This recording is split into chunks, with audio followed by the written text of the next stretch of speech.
সোমবার রাতে ইসরায়েল অধিকৃত অঞ্চলের আকাশে দেখা গেল খুবই অদ্ভুত দৃশ্য।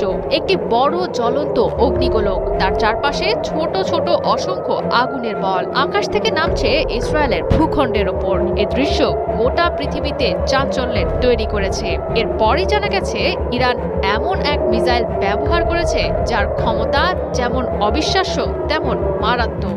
ইরানের এই মিসাইলে ব্যবহৃত হয়েছে ক্লাস্টার মিউনেশন প্রযুক্তি। ইরান আগেই জানিয়েছিল তারা এমন কিছু ব্যবহার করবে যা আগে কখনো দেখা যায়নি। তার প্রথম ঝলকই বোধহয় দেখা গেল সোমবার রাতে।